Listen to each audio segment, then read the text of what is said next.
Hello दोस्तों, कैसे हैं आप सब लोग। आप सभी का जोरदार स्वागत है आपके अपने यूट्यूब चैनल में।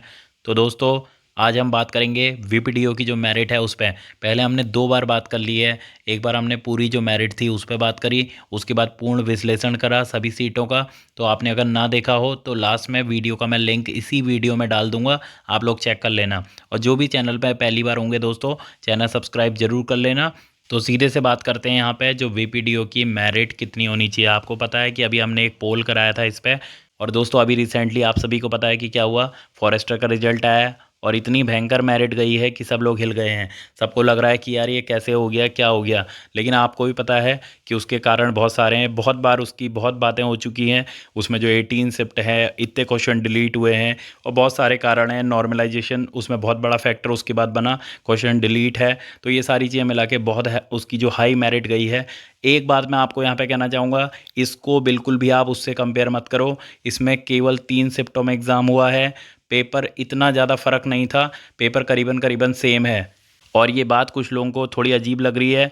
मैं फिर से बार बार कह रहा हूँ, आप लोग रिकॉर्ड में रख लो। जो पेपर का अगर मैं फिर से नंबरिंग करूँ कि तीनों शिफ्टों का, तो इसमें जो 5 तारीख की मॉर्निंग की शिफ्ट थी वो पहले नंबर पे आएगी, जो शाम की शिफ्ट थी वो दूसरे नंबर पे, और जो 4 तारीख की पहली शिफ्ट थी वो तीसरे नंबर पे। लेकिन इसका मतलब ये नहीं है कि बहुत ज़्यादा फ़र्क पड़ेगा। 2-3 नंबर का, 3 से 4 नंबर का, इससे ऊपर कोई फ़र्क नहीं पड़ना है। इतना ही करीबन इनमें गैप आएगा, इतने नंबर आगे पीछे होंगे। ठीक है दोस्तों, विश्लेषण हम बहुत कर चुके हैं। अभी सीधे से बात करते हैं जो इसकी मेरिट जानी चाहिए। तो आपको मैं एक बात बताऊं, पहले तो एक बात करता हूं कि कई लोग कह रहे हैं कि यार 70 प्लस या 72 या 75 प्लस बहुत लोगों के बन रहे हैं। ठीक है, बहुत लोगों के इसमें 75 प्लस ऐसे भी बन रहे हैं जिनके ट्रिपल सी है। तो ये यहाँ पे सीटों का पूरा विवरण है, बहुत बार बात कर चुके हैं इनकी।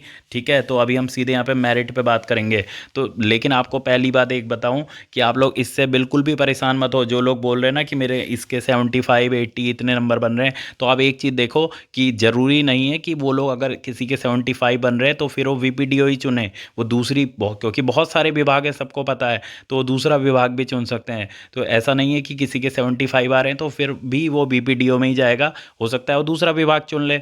और बिल्कुल अगर उनकी मेरिट दूसरे विभागों की कम जाएगी तो वो ज़रूर दूसरा विभाग चुनेंगे। ठीक है दोस्तों, तो ज़्यादा घबराने की बात नहीं है। अभी जो मैं आपको यहाँ पे मेरिट बताऊंगा, हो सकता है नॉर्मलाइजेशन के बाद, मान लो मैंने अभी मेरिट बताई किसी की 65। ठीक है, तो 65 अगर नॉर्मलाइजेशन के बाद उसके मार्क्स, मान लो किसी कारण से उसके मार्क्स 75 भी हो जाते हैं या 70 हो जाते हैं, तो समझ लो उसका जो भी है, जो मैं आपको मेरिट यहाँ पे बताऊँगा, सिलेक्शन उतने में करीबन आपका 99% चांसेस होंगे कि हो जाएगा। बाकी चाहे नॉर्मलाइजेशन में वो कितना भी आगे बढ़े, वो बात की बात है।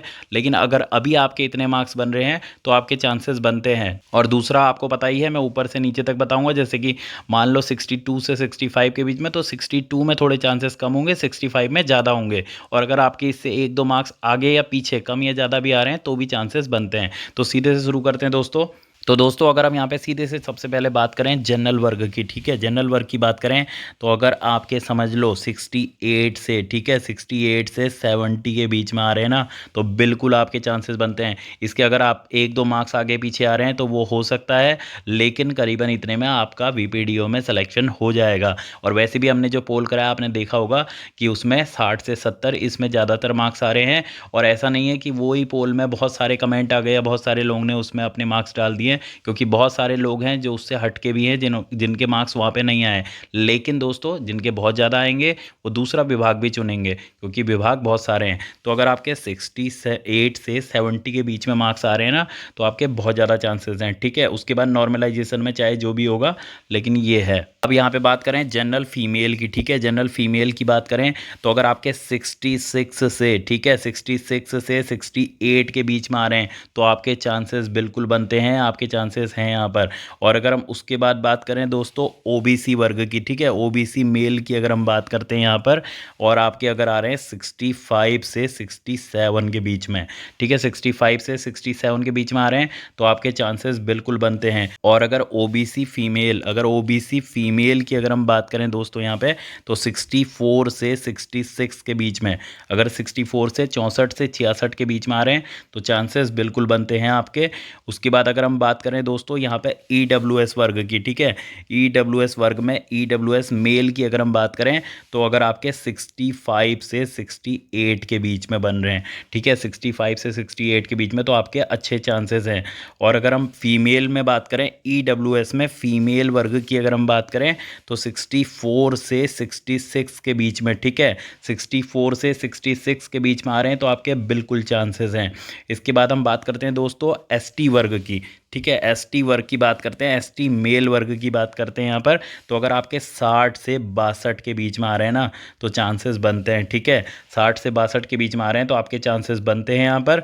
और अगर हम इसी में फीमेल की बात करें, ठीक है, ST फीमेल की अगर हम यहाँ पे बात करें तो 59 से, ठीक है, 59 से 61 के बीच में अगर आपके मार्क्स बन रहे हैं तो आपके चांसेस बिल्कुल बनते हैं यहाँ पर। अब हम बात करते हैं दोस्तों यहाँ पर SC वर्ग की, ठीक है, SC वर्ग के जो हमारे साथी हैं उसमें SC मेल वर्ग की अगर हम बात करें तो अगर आपके 58 से 60 के बीच में, ठीक है, 58 से 60 के बीच में मार्क्स आ रहे हैं तो आपके चांसेस बनते हैं।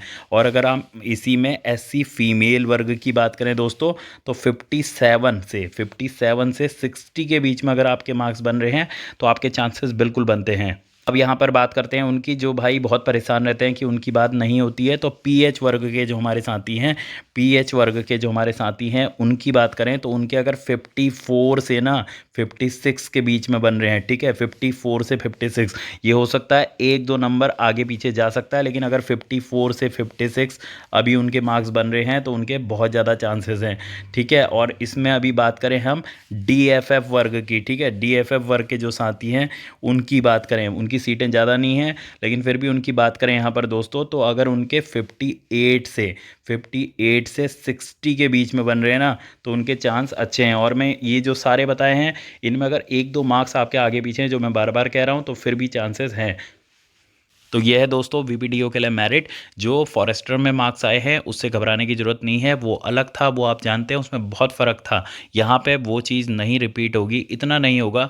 ज़रूर मार्क्स लोगों के अच्छे आ रहे हैं, 85 तक यहाँ भी जाएगा। मैंने सबसे शुरू में कहा था कि लोगों के 85 भी आएंगे, आप देखना इसमें आएंगे 85 से 90 के बीच में हो सकता है लोगों के बने।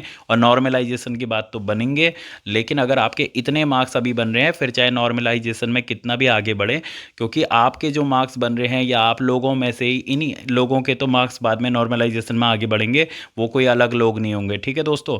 तो आप लोग बिल्कुल परेशान ना हो, अच्छे से अपनी आगे की तैयारी करें। अगर आपके इतने मार्क्स हैं तो आपके चांसेस हैं। और जो भी चैनल पे पहली बार होंगे चैनल सब्सक्राइब जरूर कर लीजिएगा। इसके बाद जो लोअर PCS का हुआ था उसकी मेरिट एक बनाएंगे दोस्तों। मिलेंगे नेक्स्ट वीडियो में। Thank you.